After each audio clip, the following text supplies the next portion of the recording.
Sugar ఉన్న పేషెంట్స్‌లో కామన్‌గా చెప్పేది ఏంటంటే, చాలామంది మేము మెడికేషన్ సరిగ్గా తీసుకుంటున్నాము, ఫుడ్ హ్యాబిట్స్ పాటిస్తున్నాము, అయినా కూడా షుగర్ లెవెల్స్ చాలా హైగా ఉంటున్నాయి. 350 అలా ఉంటున్నాయి అని చెప్తున్నారు.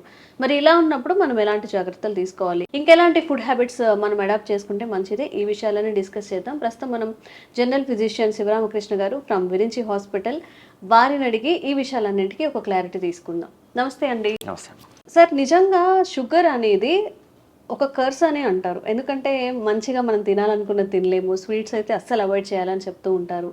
బట్ ఇన్ని జాగ్రత్తలు తీసుకున్నా గానీ షుగర్ అనేది కంట్రోల్ కావట్లేదు అని చెప్తూ ఉంటారు. మరి ఈ కేస్ ఏంటి? వీళ్ళు ఎలాంటి జాగ్రత్తలు తీసుకుంటే మంచిది? అంటే ఇది అందరిలో ఉండదమ్మా. అయితే ఫస్ట్ షుగర్ వచ్చిందా లేదా అని నిర్ధారణ చేసుకోవాలంటే ఒక బ్లడ్ టెస్ట్ ఒకటే కంపల్సరీ.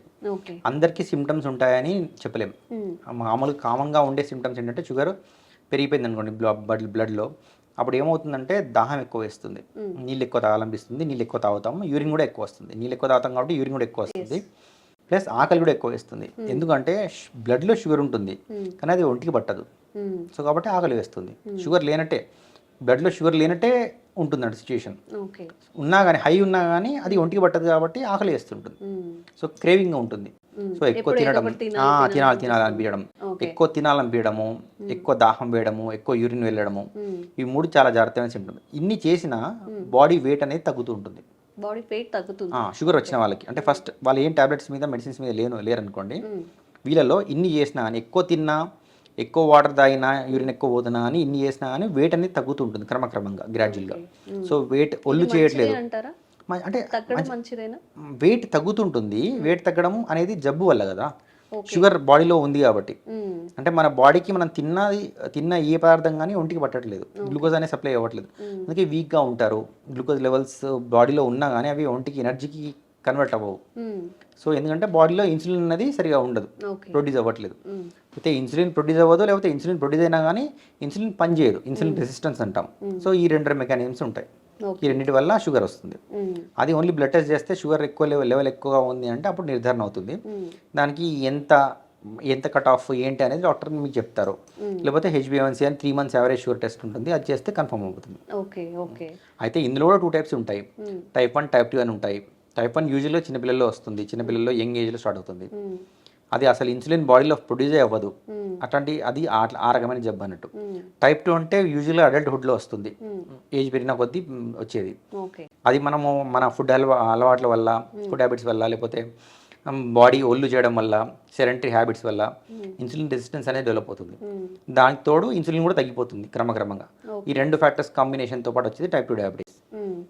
అలా అంటే టైప్ 1లో, టైప్ 2 డయాబెటీస్లో దేనిలో ఎక్కువ షుగర్స్ ఎక్కువ పెరిగే అవకాశం ఉంది మెడికేషన్తో పాటుగా? మెడికేషన్ తీసుకున్నా కానీ, ఇప్పుడు మెడికేషన్ టైప్ 1లో ఓన్లీ ఇన్సులిన్ ఇస్తాం, మనం ఇంజెక్షన్స్ ఒకటే వాడతాం. 1-2 డ్రగ్స్ ఉన్నాయి, అవి ఇన్సులిన్ ప్రొడ్యూస్ చేసేవి కాదు, కాకపోతే సపోర్టివ్ మెడికేషన్స్ లాగా ఉంటాయి.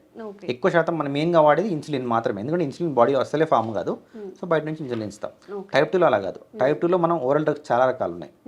అవి కొన్ని ఏం చేస్తాయంటే కొన్ని షుగర్ని తీసేవి ఉంటాయి బాడీ నుంచి, కొన్ని షుగర్ ఇన్సులిన్ ప్రొడ్యూస్ చేసేలాగా ఉంటాయి, కొన్ని ఏమో బాడీని హెల్ప్ చేస్తాయి అన్నట్టు, మాడిఫై షుగర్ని పంపించేస్తాయి యూరిన్ నుంచి. సో ఇలాంటి మందులు ఉంటాయి. అది కాకుండా ఇన్సులిన్ కూడా వాడచ్చు టైప్ 2లో. ఓకే.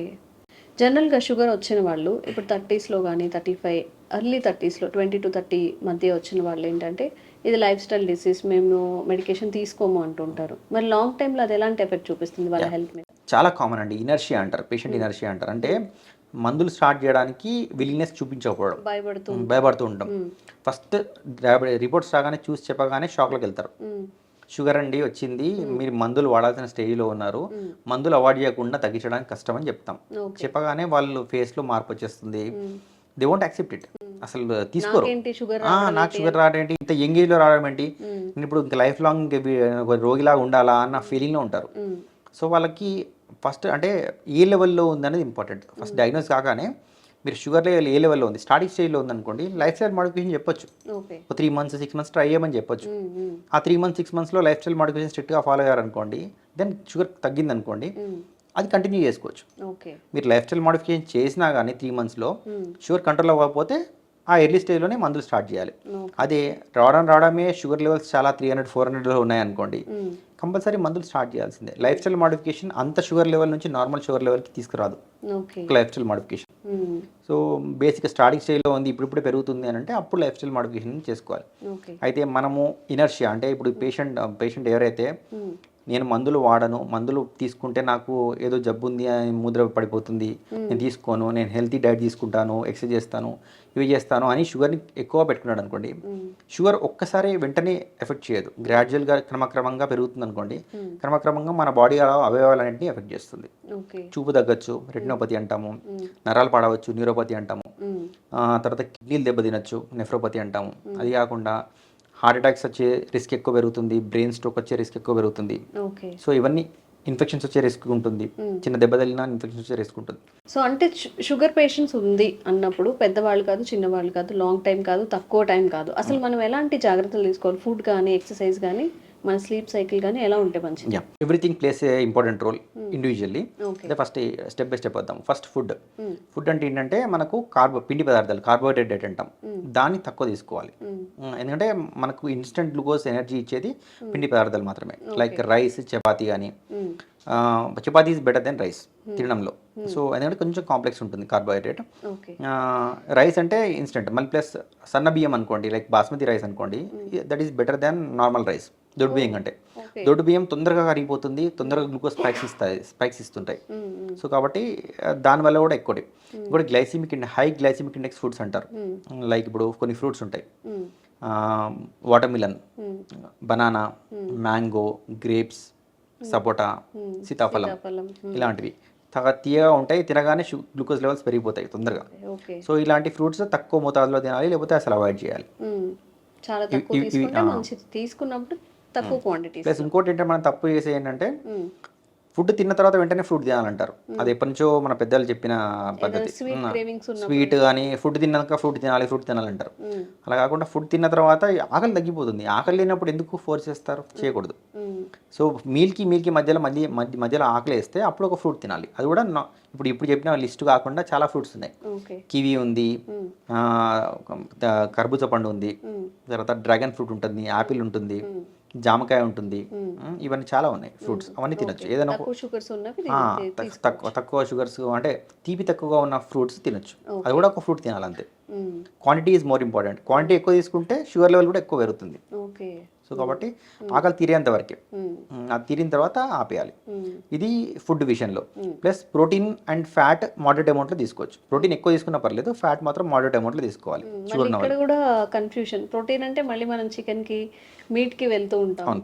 వెజిటేరియన్ లో ప్రోటీన్ అనేది ఎలా తీసుకోవచ్చు? ఒకవేళ వాళ్ళు వెజిటేరియన్ లో ప్రోటీన్ అంటే బీన్స్ పప్పుల్లో ప్రోటీన్ ఉంటుంది, పప్పు ధాన్యాల్లో ప్రోటీన్ ఉంటుంది. నాన్ వెజ్ తినొచ్చు, డయాబెటీస్ ఉన్న వాళ్ళు నాన్ వెజ్ తినొచ్చు, హ్యాపీగా తినొచ్చు. ఇఫ్ ఇన్ కేస్ వాళ్ళు వెజిటేరియన్స్ అయితే, వాళ్ళు వెజిటేరియన్స్ అంటే ఇంకా బీన్స్ ఎక్కువ తినాలి. బీన్స్ లేకపోతే పప్పులు ఇవి తినాలి. తర్వాత మొలకలు వచ్చినాయి, ఉడకబెట్టిన గింజలు ఉంటాయి కదా, అవి మొలకలు వస్తాయి, వాటిలో ప్రోటీన్ ఉంటుంది. సో అవి తీసుకోవచ్చు. పుట్నాలు, పల్లీలో, వీటిలో కూడా ప్రోటీన్ ఉంటుంది, వాటిలో కూడా తీసుకోవచ్చు. కాకపోతే మోతాదు, క్వాంటిటీ అనేది ఇంపార్టెంట్. Exercise compulsory. డయాబెటీస్ ఉన్న వాళ్ళు ఎక్సర్సైజ్ చేస్తే ఏంటంటే మనకు ఇన్సులిన్ రెసిస్టెన్స్ అని మాట్లాడుకున్నాం కదా ఇందాక, ఇన్సులిన్ ఉన్నా కానీ పని చేయకపోవడం, అది తగ్గుతూ ఉంటుంది క్రమక్రమంగా. సో కాబట్టి గ్లూకోజ్ అనేది బ్లడ్లో ఉన్నది మెల్లమెల్లగా బాడీకి ఎనర్జీ లాగా ఉపయోగపడుతుంది, షుగర్ లెవెల్ తగ్గుతుంది క్రమక్రమంగా. సో ఎక్సర్సైజ్ అనేది చాలా important. 30 minutes per day at least. Exercise అంటే కంపల్సరీ రన్నింగ్ చేయాలా, స్పోర్ట్స్ ఆడాలంటే అలా కాదు, బ్రిస్క్ వాకింగ్, ఫాస్ట్ వాకింగ్ అయినా చేయొచ్చు. అదే నేను ఫాస్ట్ వాకింగ్ చేయలేనండి, నాకు మోకాళ్ళ నొప్పులు ఉన్నాయంటే స్లో వాకింగ్ అయినా పర్లేదు, కొంచెం డ్యూరేషన్ పెంచి చేయండి. హాఫ్ అన్ అవర్ చేయాల్సింది 1 hour చేయండి మార్నింగ్. లేదంటే అంత కంటిన్యూస్గా 1 hour నేను చేయలేను అంటే morning half an hour, evening half an hour, okay, split చేసుకోండి. కానీ ఫిజికల్ యాక్టివిటీ ఉండాలి. ఇవి రెండు కాకుండా స్లీప్ అనేది కూడా చాలా ఇంపార్టెంట్. సో ఇప్పుడు ఏంటంటే మనకు స్లీప్ లేకపోవడం, మొబైల్స్ వచ్చిన తర్వాత స్లీప్ లేకపోవడం అనేది చాలా కామన్ అయిపోయింది. ఇప్పుడు మనకు నిద్ర వస్తుంది అన్నా కానీ మొబైల్ పెట్టుకుని నిద్ర ఎగిరిపోతుంది. సో కాబట్టి టీవీ కానీ మొబైల్ కానీ, ఎస్పెషల్లీ మొబైల్, మల్టిపుల్ యాప్స్ ఉన్నాయి, తిప్పుతుంటే స్క్రోల్ చేస్తుంటే కొత్తవి వస్తూనే ఉంటాయి. కాబట్టి నిద్ర అనేది వచ్చే నిద్ర కూడా పోతుంది. సో నిద్ర టైం అయింది అంటే మొబైల్ పెట్టుకోవద్దు ఒకటి. ప్లస్ నిద్ర 8 hours స్లీప్ ఉంటే బెటర్. నైట్ టైంలో 8 hours కంటిన్యూస్ స్లీప్ ఉంటే బెటర్. 7 to 8 hours ఉండాలి. సో నా మధ్యాహ్నం నిద్ర అందరికీ వీలు కాదు. యాక్చువల్లీ చెప్పాలంటే మధ్యాహ్నం నిద్ర పోకపోతే బెటర్. మధ్యాహ్నం నిద్ర పోయామనుకోండి, పోతే రాత్రి నిద్ర లేట్ అవుతుంది, మళ్ళీ మార్నింగ్ లేవడానికి లేట్ అవుతుంది. ఇదంతా ఇవన్నీ సైకిల్. సో కాబట్టి మధ్యాహ్నం నిద్ర పోవడం బెటర్. నైట్లోనే 8 hours కంటిన్యూస్ స్లీప్ చూసుకోవాలి. స్లీప్ తక్కువ అయిందనుకోండి, బాడీలో అన్నెసరీ యాక్టివిటీ మెకానిజమ్స్ అలర్ట్ అవుతాయి. లైక్ సింపథెటిక్ సిస్టమ్ అంటారు నర్వ్ సిస్టంలో, అది యాక్టివేట్ అవుతుంది. అప్పుడు హార్మోన్స్ కొన్ని అడ్రినలిన్, నోరడ్రినలిన్ అనేది అట్లాంటి హార్మోన్స్ ఉంటాయి, డోపమైన్, అడ్రినలిన్ అట్లాంటివి ఎక్కువ అయిపోతాయి. అవి ఎక్కువ అయితే హార్ట్ రేట్ పెరిగిపోతుంది, షుగర్ లెవెల్స్ పెరిగిపోతాయి. సో టెన్షన్, స్వెట్టింగ్ ఇవన్నీ రావచ్చు. హార్ట్ అటాక్ రిస్క్ పెరుగుతుంది, షుగర్ లెవెల్స్ పెరిగిపోతుంటాయి, బీపీ పెరిగిపోతుంటుంది. సో ఎవ్రీథింగ్ ఈజ్ అగైన్ మళ్ళీ విషియస్ సైకిల్. ఓకే.